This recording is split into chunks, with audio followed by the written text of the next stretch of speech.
안녕하세요. 부하지 김현민 기자입니다. 클린스만 감독이 한국 대표팀 지휘봉을 잡고 어느덧 5경기를 소화한 상태입니다. 말도 많고 탈도 많았다라고 할 수 있겠는데요. 5경기가 치러진 가운데 아직까지도 단 1승도 올리지 못하고 있습니다. 그러면 클린스만 감독 축구의 전술적인 특징이 어떤 것인지, 그리고 앞으로 개선될 수 있는 방향성은 있긴 한지 이번 기회에 살펴보도록 하겠습니다. 먼저 클린스만 감독 부임하고 한국 대표팀은 5경기 3무 2패, 아직까지 단 1승도 없습니다. 콜롬비아전 이때가 가장 경기력이 좋았죠? 근데 2대2 무승부에 그쳤고요. 손흥민 선수가 2골 넣었지만요. 이어진 우루과이전 1대2로 패했었습니다. 그리고 이제 페루전도 약간 좀 졸전 끝에 0대1로 패했고요. 또 이제 북중미 피파 랭킹 76위에 해당하는 우리나라가 28위거든요. 그냥 우리나라보다 더 한참 떨어지는 엘살바도르 상대로 그것도 홈에서 1대1 무승부에 그쳤습니다. 갈수록 결과도 그렇고 내용도 그렇고 퇴보하는 모습들을 보여줬는데요. 그리고 이제 지난 웨일즈하고의 원정 경기에서 0대0 무승부를 기록했습니다. 사실 결과만 놓고 보면은 웨일즈 원정 0대0 무승부가 어떤 의미에선 가장 낫지 않나 싶은 그런 생각이 들긴 하지만요. 문제는 유효 슈팅이 단 한 번밖에 없었고 전체 슈팅 숫자도 4회밖에 되지 않았다. 즉 내용적인 측면에서는 웨일즈전이 어떤 의미에서 이전 경기들보다도 더 안 좋았다라고 할 수 있겠는데요. 일단은 그동안 활용한 포메이션을 조금 살펴보도록 하겠습니다. 먼저 콜롬비아전에 클린스만 감독은 4-4-2 포메이션을 들고 나왔습니다. 약간은 손민 선수를 프리롤처럼 활용하면서 4-4-1-1 형태로 가동을 했다라고 할 수 있겠는데요. 이게 지금까지도 쭉 이어지고 있어요. 모든 경기에서 다 4-4-2 포메이션을 쓰고 있는데요. 여기에 더해 이강인 선수가 오른쪽 윙 역할을 수행을 하고 있습니다. 일단 콜롬비아전에는 이강인 선수가 60분경에 교체 투입이 됐었는데요. 근데 이제 좌우 윙을 벌려서 활용을 합니다. 거의 좁히거나 하는 현대 축구의 트렌드 자체는 그래도 물론 요즘은 다시 윙들을 측면으로 벌려서 활용을 하긴 하는데 한동안은 중앙으로 접고 들어오게 플레이를 했었잖아요. 마치 클래시컬한 4-4-2 포메이션을 쓴다라고 봐도 무방합니다. 그래서 정우영의 히트맵을 보더라도 그렇고 이재성의 히트맵을 보더라도 조금은 측면을 밟고 다닌 걸 확인할 수 있죠. 근데 이제 요즘 윙들을 측면으로 벌리는 형태로 쓸 경우에는 그러면 이제 풀백들이 접혀서 들어오면서 하프 스페이스를 공략하는 형태로 가거든요. 누군가는 그렇게 가져가게 하는데 그래서 공격 방향을 최소 5채널로 가져가요. 심지어 나게스만 같은 감독은 6채널까지 가져갔었거든요. 근데 지금 보면은 한국은 공격 채널이 4개밖에 없는 거죠. 약간은 그러니까 조금 구닥다리 형태로 전술을 운영하고 있다라고 할 수 있겠는데요. 우루과이전에는 이재성 왼쪽 윙 그리고 이강인 오른쪽 윙으로 나왔습니다. 좌우 배치가 대부분의 경기들에서 앞으로는 계속 이어지는데요. 근데 이 경기에서는 경기 시작하고 한 20분경까지 한국 대표팀이 슈팅 숫자에서 1대5로 크게 밀리고 있었습니다. 그러면서 이제 먼저 실점을 허용하기도 했었고요. 그러다 보니까 이제 이강인과 이재성의 히트맵이 이런 식으로 뜨는 건데요. 왜냐면은 이강인과 이재성이 스위칭을 했어요. 아예 위치를 바꾸면서 왼쪽이 이제 이재성 선수의 히트맵인 거고 오른쪽이 이강인 선수의 히트맵인 건데 둘이 스위칭하는 모습들을 보여줬죠. 그러면서 상대한테 조금 혼란을 가져가면서 한 골을 추격하는 데는 성공을 했으나 1대2로 패했던 거였죠. 그래도 분명한 거는 어느 위치건 측면 자원은 측면을 밟고 다니게 플레이를 한다라고 할 수 있겠습니다. 그리고 이번에는 페루전인 건데요. 페루전도 여전히 4-4-2 포메이션에 이재성 왼쪽, 이강인 오른쪽으로 섰고요. 페루전은 무난하게 특별한 변화 없이 이재성은 왼쪽을 밟고 다녔고요. 물론 상황에 따라서 중앙과 오른쪽 측면까지도 움직이긴 했지만은 그래도 기본적으로는 왼쪽, 이강인 선수는 오른쪽의 측면을 밟고 다닌 걸 확인할 수 있습니다. 그리고 이제 그 다음엔 엘살바도르전입니다. 이 경기는 이제 손민 선수가 부상 후 빠지게 되면서 윙에 변화를 가져왔습니다. 바로 이제 황희찬 선수를 왼쪽에다가 배치시키고 이강인 선수를 오른쪽에 배치를 시켰던 거였는데요. 하지만은 이제 황희찬 선수 왼쪽 배치가 그렇게 전반전에는 재미를 보지 못했었죠. 거기다가 이제 이재성 선수 최전방에 배치한 것도 사실상 실패작에 가까웠는데요. 이재성 선수가 이제 최전방에서 버텨주지 못하는 그런 문제가 있었거든요. 그러다 보니 후반 시작과 동시에 이재성을 빼고 황의조를 넣으면서 조금 변화를 가져갔습니다. 그러다 보니 이제 그 히트맵도 황희찬의 히트맵이 왼쪽이고 이강인 선수의 히트맵이 오른쪽인 건데요. 좀 황희찬 선수는 많이 위치를 변경을 했었거든요. 누가 들어오느냐에 따라서. 그러다 보니까 조금은 여기저기 밟고 다닌 거지만은 전반전에는 사실 왼쪽만 밟고 다녔어요. 전반전은 왼쪽만 밟고 다녔는데 별 효력을 발휘하지 못했던 거였죠. 이강인 선수는 오른쪽 히트맵을 보시면 아시겠지만은 오른쪽 측면을 밟고 다닌 걸 확인할 수 있습니다. 그리고 이제 대망의 웨일즈전입니다. 해당 경기에서는 이재성과 홍현석 선수가 좌우 윙으로 나왔습니다. 이강인 선수가 이제 부상 후 빠지게 되면서 이런 변화가 있었다라고 할 수 있겠는데요. 문제는 이게 제대로 가동되지 않았었다는 데 있어요. 그러니까 뭐 홍현석 선수도 오른쪽 측면에서 제대로 플레이를 하지 못했고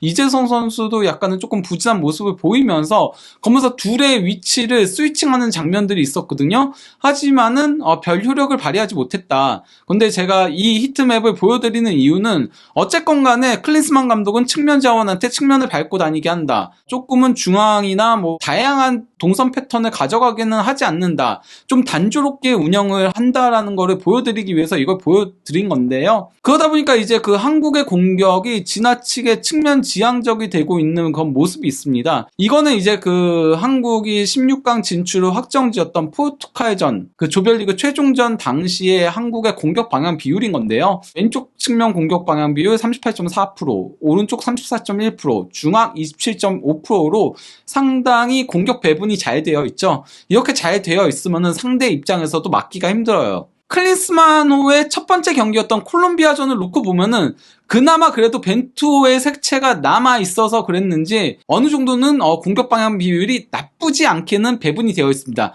물론 뭐 오른쪽 측면 공격 비율이 너무 높았던 건 맞아요. 원래 대부분은 좌우 측면 비율이 36% 정도 나오는 게 좋아요. 36에서 37% 정도 나오는 게 좋고요. 중앙은 한 25% 정도 나오게 그렇게 배분들을 하는데 중앙 공격 비율도 다소 낮고 오른쪽 측면 공격 비율이 너무 높고 좀 그런 부분은 있다고 하더라도 이 정도면은 나쁘지 않은 배분이라고 할 수 있겠습니다. 문제는 이제 우루과이전부터 서서히 드러나기 시작을 하는 건데요. 우루과이전 중앙 공격 비율이 20%밖에 되지 않았습니다. 반면 이제 왼쪽 공격 비율이 44.4% 상당히 높았죠. 오른쪽 측면 공격 비율은 35.6%였습니다. 그리고 더 큰 문제가 페루전에 나왔는데요. 이건 좀 너무 심각했죠. 중앙 공격 비율이 16.7%밖에 되지 않았고요. 오른쪽 측면 공격 비율도 29.7%로 상당히 저조한 수치였습니다. 반면에 왼쪽 측면 공격 비율은 53.6%에 달했습니다. 이러면 상대가 여기만 막으면 되는 거잖아요. 막기 상당히 쉬워진다라고 할 수 있겠죠. 그리고 이건 엘살바도르전인 건데요. 엘살바도르전도 중앙 공격 비율이 19.4%밖에 되지 않았습니다. 반면 오른쪽 측면 공격 비율 45.7%, 왼쪽 측면 공격 비율 34.9%. 이게 그 중앙에서 만들어가는 플레이가 전혀 되지 않는 거예요. 그러니까 대부분 같은 경우는 4-4-2 포메이션은 중앙에 2명밖에 서지 않잖아요. 저는 이게 중앙에서 이제 플레이가 제대로 이루어지지 않는 이유를 크게 두 가지로 놓고 보고 있습니다. 그나마 그래도 콜롬비아전과 우루과이전은 나쁘진 않았었잖아요. 그때는 정우영 선수가 있었어요. 근데 이제 정우영 선수가 우루과이전에 후반전에 부상으로 아웃이 됐었죠. 그러고 나서 이 비율이 뚝 떨어진 거라고 봐도 무방한 거거든요. 정우영이 없으면서 중앙에서 이제 버텨주고 패스를 공급해줄 수 있는 선수가 사라진 것도 이 비율이 내려간 데 원인을 제공한 데다가 너무 이렇게 측면으로만 세우다 보니까 측면 자원들을 이게 그러니까 4-4-2 포메이션은 중앙에 2명밖에 없거든요. 근데 요즘 현대 축구는 대부분 중앙에 3명 아니면 중앙에 어떻게든 숫자를 많이 늘려요. 심지어 풀백들까지 좁혀 세우면서 인버티드 풀백이라고 하죠. 그러면서 중앙의 숫자를 많이 가져가는데 클린스만 축구엔 그런 게 없어요. 그러니까 중앙 2명이서 이걸 온전히 감당을 해야 되다 보니까 중앙에서 볼 배급 같은 것들이 잘 이루어지지 않으면서 측면에 의존할 수밖에 없게 되는 상황들이 발생을 하는 거죠. 그리고 바로 대망의 웨일즈전, 이 경기가 가장 심각했죠. 웨일즈전 중앙 공격 비율 14.1%밖에 되지 않았습니다. 저는 이렇게 낮은 중앙 공격 비율을 거의 본 적이 없어요. 정말 뭐 프리미어리그 최하위 팀 이런 경우 막 8.6%, 9% 이렇게 나온 경우 있긴 하거든요. 하지만은 대부분은 이렇게 나오지 않습니다. 이건 정말 심각한 수치라고 할 수 있겠죠. 그러다 보니까 이제 그 클린스만호의 대한민국 축구는 측면 공격에 상당히 의존하는 경향성이 있는데요. 그것도 이강인에게 매우 의존을 하고 있습니다. 먼저 이거는 이제 콜롬비아전인데요. 콜롬비아전 60분경에 교체 출전해가지고 30분을 소화했을 뿐임에도 30분 동안 볼터치를 무려 25회를 가져갔고요. 패스 성공률도 94%, 그리고 드리블도 2회 시도에서 전부 성공시켰고요. 그라운드볼 경합 5회 시도에서 100%의 성공률 자랑했고요. 공중볼도 1회 경합해가지고 100% 성공률 자랑했고요. 그리고 파울도 1회를 얻어냈습니다. 그러면 이제 그 다음 우루과이전을 살펴보도록 하겠습니다. 우루과이전에는 90분 풀타임을 뛰면서 패스 성공률 90%, 그리고 찬스 메이킹 2회, 키패스가 찬스 메이킹이죠. 그리고 크로스도 10회 시도에서 4회 성공시켰는데 이게 크로스가 40%의 성공률이면 매우 높은 거예요. 크로스는 30% 넘기기도 쉽지 않거든요. 그리고 롱패스도 3회 시도에서 100%의 성공률, 그리고 슈팅도 3회 시도에서 그 중에 2회를 유효 슈팅으로 가져갔고요. 그리고 드리블도 7회 시도에서 3회 성공시켰고요. 그라운드볼 15회 경합해서 8회 성공을 했고요. 공중볼도 4회 경합해서 3회 성공했고요. 또 이제 파울도 무려 5회를 받아냈습니다. 즉 이강인 선수는 상대가 파울이 아니면은 막을 수 없는 존재였다라고 할 수 있겠고요. 그 다음 페루전입니다. 이 경기에서 이강인 선수는 볼터치 43회를 가져갔고요. 패스 성공률은 이전 경기보다는 좀 떨어졌지만은 굉장히 도전적인 패스들을 많이 했었거든요. 그러면서 이제 그 7회의 찬스 메이킹을 기록을 했고요. 크로스 8회 시도에서 5회 성공시켰죠. 이거 엄청 높은 수치죠. 50%가 넘으니까요. 빅찬스도 무려 2회를 만들어냈고요. 또 이제 슈팅 3회 시도에서 2회를 유효 슈팅으로 가져갔고요. 드리블 4회 시도에서 3회 성공시켰고요. 또 이제 그라운드 볼도 8회 경합해서 5회 성공했고요. 또 이제 공중볼 경합도 1회 시도에서 100% 성공률, 그리고 파울 1회 획득했습니다. 그리고 마지막으로 그 이강인 선수의 엘살바도르전 활약상을 보려고 하는데요. 90분 풀타임 뛰면서 볼터치 82회. 엄청난 수치죠. 다만 이제 그 패스 성공률이 76%로 살짝 떨어졌다라고 하지만은 이거는 이제 도전적인 패스들을 많이 했고, 또 이제 엘살바도르가 내려앉았기 때문에 패스를 공급할 수 있는 공간 자체가 좀 적었던 부분들을 감안해야 되고요. 키패스 3회, 그리고 빅찬스도 1회를 기록했고요. 상대가 이제 많이 내려앉다 보니까 크로스 성공률이 이전 경기보다는 높진 않았지만 7회 시도에서 2회를 성공시켰고요. 그리고 또 이제 슈팅 4회 가져갔는데 유효 슈팅은 없었던 건 좀 아쉬운 부분이죠. 근데 이거는 왜냐면 상대가 내려앉으니까 유효 슈팅을 가져가기가 쉽지 않았고요. 드리블 5회 시도에서 3회 성공시켰고요. 또 이제 그라운드볼 13회 경합해서 7회 성공했고요. 파울 획득도 3회를 한 거죠. 그러면서 이제 그 이강인 선수는 페루전에 평점 8.5점으로 경기에서 패했음에도 소파스코어 최고 평점을 얻었고요. 그리고 이어진 엘살바도르전도 7.5점으로 소파스코어 최고 평점을 받았습니다. 반면에 이제 그 웨이즈전에 이재성과 홍현석의 기록을 놓고 보면은 측면들이 결국은 막힌 거를 확인할 수 있는데요.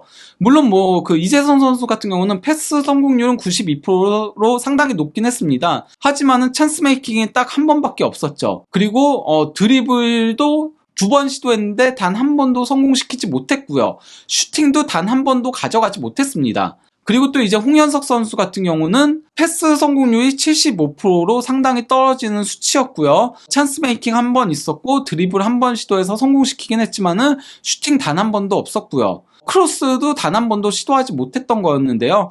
그러다 보니까 이제 한국 대표팀의 공격이 조금 웨이즈전에 답답하게 이루어질 수밖에 없었다라고 할 수 있겠는데, 그러다 보니 이제 클린스만 감독이 기자회견에서 그런 얘기를 했었죠. 손흥민을 2선 중앙에 뒀는데 이강인의 부재와 맞물려 있나? 라는 질문에 대해서 이강인은 상당히 재능 있고 창의적인 선수다. 운동장에서 놀라움을 보여주는데 함께하지 못해 아쉽다. 오늘처럼 상대가 파이브백으로 나와서 무너뜨리기 어려운 경기를 할 때 창의적인 선수가 필요하다. 이강인이 얼마나 좋은 선수인지 파리 생제르맹에서 뛰면서 증명하고 있다. 그가 없어서 오늘 변화를 줬다. 중원에 이순민도 데뷔를 했다. 양현준도 끝 무렵이나 출전시켰다. 어린 선수들이 얼마나 대표팀에 녹아드는지, 경기를 통해 성장하는지 지켜보는 것도 중요할 것 같아. 오늘 웨일즈가 수비적인 전술을 들고 나와 어려웠다. 공격수가 볼을 많이 못 받았고 상대 엔드라인에서 어려웠다. 그래도 만족스럽다. 새 선수들이 와서 좋은 경기력을 보여줬다. 손흥민은 중앙이든 측면이든 10번 자리든 어디에 있었든 상대 수비 2-3명을 따라붙게 한다. 어느 포지션이어도 상대를 어렵게 할 것이다. 오늘도 중앙에서 시작했으나 스스로 공간을 창출하려고 노력했고 내려와서 받으려고 했다.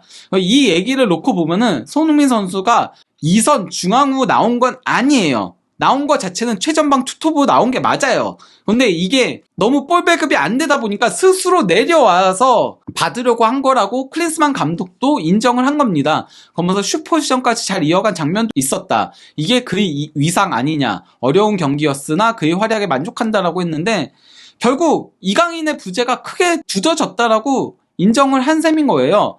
그렇게 얘기한 건데, 근데 이거는 사실은 이재성 선수와 홍현석 선수한테 다소 억울한 얘기라고 할 수 있습니다. 왜냐면요, 이게 그 이재성 선수의 그 소속팀 포지션별 출전 기록인 건데요. 지난 시즌 항상 중앙에서 뛰었습니다. 심지어 최전방 공격수도 섰고요. 수비형 미드필더도 섰고, 주 포지션은 공격형 미드필더였죠. 공격형 미드필더에서 무려 27경기를 나왔는데요. 반면에 윙으로 나온 경기는 단 한 경기도 없었어요. 그리고 이번 시즌도 4경기 모두 중앙 공격형 미드필더로 나오고 있습니다. 그런 이재성을 측면에 배치시키니까 이재성한테는 어울리지 않는 자리라고 할 수 있겠죠. 물론 뭐 이재성 선수 측면에서 뛸 수 있습니다. 하지만 이게 그 전술적인 포인트들을 가져가야 되는 거지, 측면에서 측면을 밟고 뛰면서 플레이하라? 이거는 이재성 선수한테 맞지 않는 거죠. 그리고 이번에는 홍현석 선수의 그 소속팀 포지션별 출전 기록을 볼 건데요. 홍현석 선수도 가장 많이 뛰는 거는 중앙 공격형 미드필더예요. 왼쪽이 이제 그 지난 시즌인 거고 오른쪽이 이번 시즌인 건데요. 지난 시즌 공격형 미드필더로 33경기, 이번 시즌 8경기 나왔고요. 그 다음으로 중앙 미드필더로 많이 나왔죠. 지난 시즌 7경기, 이번 시즌 1경기. 그러고 나서 많이 나온 게 왼쪽 윙입니다. 오른쪽 윙이 아니고 왼쪽 윙이에요. 왼쪽 윙으로 지난 시즌 5경기, 그리고 이번 시즌 1경기 나온 건데요. 홍현석 선수를 쓰더라도 오른쪽이 아닌 왼쪽에 쓰는 게 맞고요. 사실 홍현석 선수도 공격형 미드필더로 세우는 게 맞아요. 그런데 그러면은 왜 홍현석을 이강인처럼 썼을까? 아마도 이강인 선수와 프로필이 가장 비슷해서 그런 게 아닌가 싶어요. 나이대도 비슷하고 신체 조건도 비슷하고 심지어 둘 다 왼발잡이죠. 이게 되게 신기해요. 클린스만 감독은 측면을 클래시컬하게 활용을 하거든요. 요즘 현대 축구와는 다르게 측면 자원들을 측면을 밟고 다니는 클래식 윙처럼 활용을 하는데 거기서 접고 크로스를 올리게 해요. 역발 윙어들을 배치를 시켜요. 이게 아무래도 접고 올릴 경우에는 상대가 수비하기에 다소 막기 힘든 부분이 있고 대각선 크로스가 되잖아요. 거기다가 이걸 막으려다가 자책골로 연결될 가능성도 있으니까 이런 거를 염두에 두고 그렇게 쓰는 게 아닌가 싶긴 하는데 여태까지는 제대로 굴러가고 있지 않다라고 할 수 있겠죠. 이제 대한민국 대표팀은 한국 시간 13일 새벽 1시 30분 뉴캐슬 홈구장인 세인트 제임스 파크에서 사우디아라비아와 평가전을 가질 예정입니다. 과연 대한민국이 이 경기에서 클린스만 후 첫 승을 올릴 수 있을지, 아니면은 이대로 다시 10월 평가전까지 기다려야 할지 한준TV에서 해당 경기가 끝나면은 또 분석 영상을 올려드리도록 하겠습니다. 감사합니다.